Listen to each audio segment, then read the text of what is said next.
As storms approach, some in the hill country are taking no risks when it comes to possible flooding. They've been through this before. People there have cleared out spillways and purchased sandbags. KXAN's Lauren Landman spoke with a Wimberley woman who just got back into her home from the last floods. Worried now history may repeat itself. There was a double wide on that corner that we watched take off like a motorboat. I mean, the family had just gotten out not 2 minutes before. Kathy Cunningham sits on her porch looking at a calm Blanco River still littered with debris from a devastating flood last year. Took everything out that front window. Kathy's lived by the river for more than 20 years. She's seen floods, however, they've never put her out of a home. It took almost a year, but Kathy rebuilt and returned just weeks ago. And all of a sudden it was just, wow, I can move home.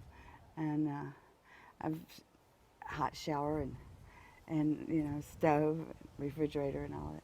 Water rose over Kathy's second-story window. That's almost 15 feet high, and it destroyed just about everything inside of her home.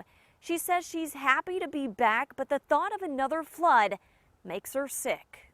Kind of makes my stomach flip over a little bit. Like many others along the river, Kathy is preparing for anything. She plans to set out sandbags and closely monitor the river. But other than that, she looks at the history and something a little bigger than her. I have a lot of faith. I don't see how it'll happen again. In Wimberley, Lauren Landman, KXAN News. And you know, the employees at the Ace Hardware there tell KXAN they've been very busy with customers all day. In fact, they say this morning they sold completely out of their sandbags.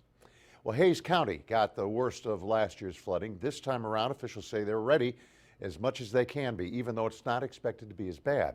The sheriff's office is ready to call in more dispatchers and deputies if needed. The transportation department has placed barricades across the county. Crews plan to move them in front of low water crossings where needed. 5 swift water rescue teams are ready across the county, and if needed, they can call in assistance from TXAR. That is the Texas Search and Rescue Group.